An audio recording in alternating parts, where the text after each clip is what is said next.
আজকে ফুলকপির দারুণ সুস্বাদু নিরামিষ একটি রেসিপি নিয়ে আপনাদের সামনে হাজির হলাম। নমস্কার বন্ধুরা, মাই কিচেন মাই ব্লগে সবাইকে আবারও একবার স্বাগত। আসুন তাহলে শুরু করা যাক আজকের রেসিপি। তার জন্য এখানে আমি ফুলকপিগুলি একটু বড় বড় করে কেটে নিয়েছি। এই রেসিপির জন্য ফুলকপিগুলিকে একটু বড় বড় সাইজ করে কেটে নিতে হবে। তারপর এদিকে গ্যাসের মধ্যে একটা কড়া বসিয়ে দিয়ে দিয়েছি 1 গ্লাস পরিমাণ জল। জলটাও হালকা গরম হতে এখন ফুলকপিগুলি দিয়ে দিচ্ছি। ফুলকপি দিয়ে ফুলকপি একটু ভাপ তুলে নেব, তারপর ফুলকপিগুলি একটা থালার মধ্যে নামিয়ে নেব। তবে অবশ্যই করে ফুলকপি রান্নার ক্ষেত্রে প্রথমেই একটু ভাপিয়ে যদি ফুলকপিটা রান্না করা হয় তাহলে আমাদের শরীরের জন্য অনেকটাই উপকার আর অনেকটাই কিন্তু দূষণমুক্ত হয়। ফুলকপির মধ্যে অনেক পোকামাকড় থাকে, তো এইভাবে যদি একটু ভাপ তুলে না হয় তাতে করে ফুলকপিটা খুব সুন্দরভাবে পরিষ্কার হয়ে যায়। আর অনেকেই এখন সবজিতে কীটনাশক স্প্রে করা হয়, তার কারণেও কিন্তু অনেকটা দূষণমুক্ত হওয়া যায়। তবে আমি ফুলকপি রান্নার ক্ষেত্রে সবসময় একটু ভাপিয়ে নিই, তারপরে কিন্তু ফুলকপিটা রান্না করি।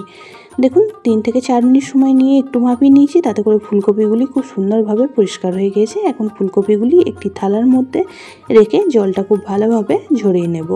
কড়াটা আবারও পরিষ্কার করে বসিয়ে দিয়েছি আর কড়ার মধ্যে দিয়ে দিয়েছি এখানে 2 চামচ পরিমাণ সাদা তেল। আজকের সম্পূর্ণ রেসিপিটি সাদা তেলে করব।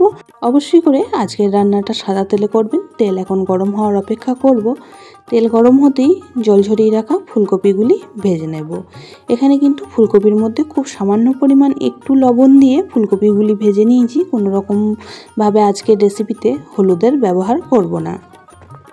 ফুলকপির অনেক রকমই রেসিপি খেয়েছেন, তবে আজকের রেসিপিটি কিন্তু চটজলদি হয়ে যায়।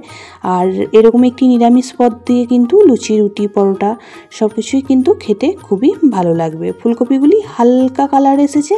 এই পর্যায়ে তেলটা ঝরিয়ে তুলে রাখলাম। কড়ার মধ্যে আবারও 1 চামচ পরিমাণ তেল অ্যাড করে দিলাম।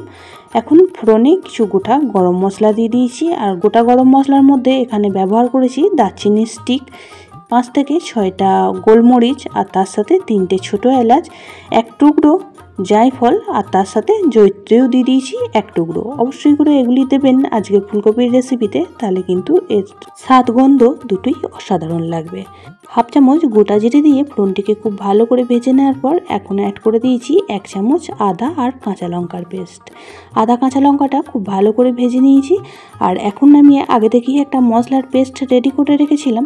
এর মধ্যে দিয়ে দিয়েছিলাম 1 চামচ পোস্ত, 1 চামচ চারমগজ, আর তার সাথে 7 থেকে 8টা কাজু বাদাম দিয়ে এই পেস্টটা রেডি করেছিলাম। এই পেস্টটাই এখন দিয়ে দিলাম।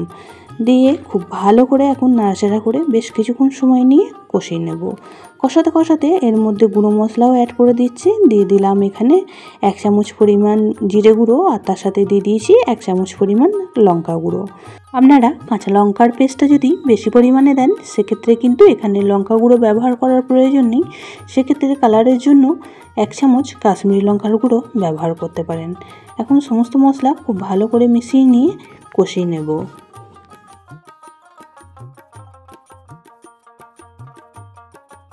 মশলাটা 2 থেকে 3 মিনিট সময় নিয়ে কষিয়ে নিয়েছি। এই পর্যায়ে খুব সুন্দরভাবে কষানো হয়ে গেছে। এখন অ্যাড করে দিচ্ছি 2 চামচ পরিমাণ টক দই।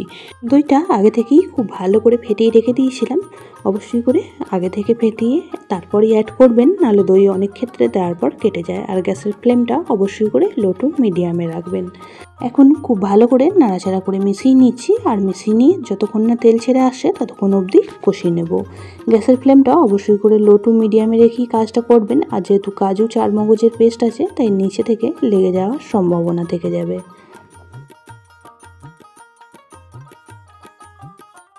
মশলাটা এই পর্যায়ে খুব সুন্দরভাবে কষানো হয়ে গেছে। মশলার সাইড থেকে তেল ছেড়ে আসছে।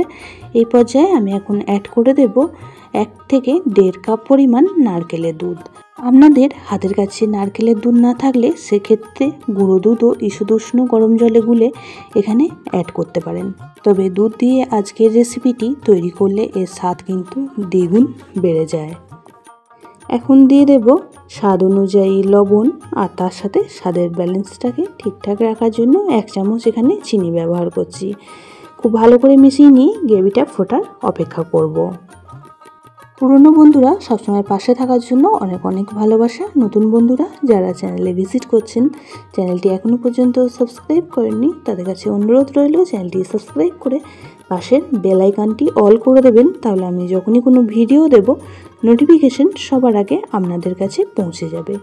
এ পর্যায়ে গ্রেভিটা কিন্তু খুব সুন্দরভাবে ফুটতে শুরু হয়েছে। এখন ভেজে রাখা ফুলকপিগুলি অ্যাড করে দিলাম। খুব ভালো করে নাড়াচাড়া করে মিশিয়ে নিচ্ছি। আর মিশিয়ে নিয়ে এটা কিন্তু ঢাকা চাপা দিয়ে রান্না করে নেব 5 থেকে 6 মিনিট সময় নিয়ে। আগে ফুলকপিটা যেহেতু হালকা করে ভাজা ছিল, তাই ফুলকপিগুলি সিদ্ধ হতে কিন্তু বেশ একটু সময় লাগবে। সেক্ষেত্রে আপনারা দুধের পরিমাণটা কম বেশি করে নেবেন। 3 থেকে 4 মিনিট পর ঢাকাটা খুলে একবার খুব ভালো করে নাড়াচাড়া করে মিশিয়ে নিচ্ছি। আর এই পর্যায়ে এখন অ্যাড করে দেবো 1 চামচ পরিমাণ গরম মশলা।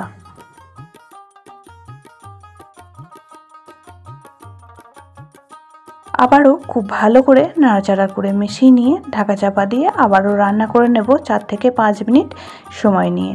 তাতে করেই কিন্তু ফুলকপি খুব সুন্দরভাবে সিদ্ধ হয়ে যাবে।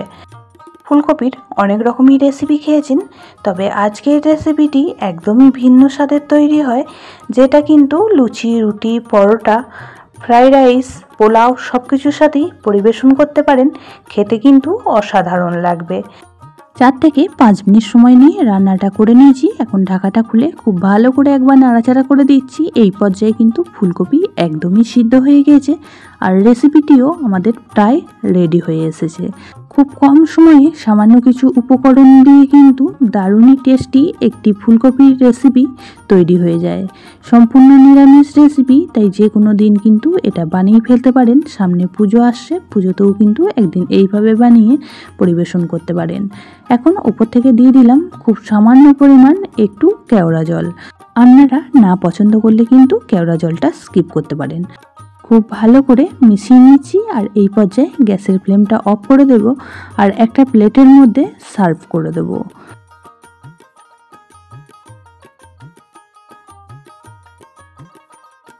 দেখতে যতটাই লোভনীয় হয়েছে, খেতেও কিন্তু দারুণই সুস্বাদু হয়েছিল।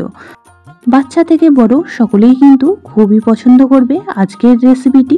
অবশ্যই করে আপনারাও একদিন এইভাবে বানিয়ে ফেলুন, আশা করছি খুবই ভালো লাগবে। আজকের রেসিপিটি আপনাদের কেমন লাগলো অবশ্যই কমেন্ট বক্সে জানাবেন। বেশি ভালো লেগে থাকলে একটা শেয়ার করে দেওয়ার অনুরোধ রইল। সবাই খুব ভালো থাকবেন, সুস্থ থাকবেন। আবারও দেখা হচ্ছে অন্য কোনো ব্লগ বা রেসিপির সাথে। ততক্ষণের জন্য সবাইকে টাটা।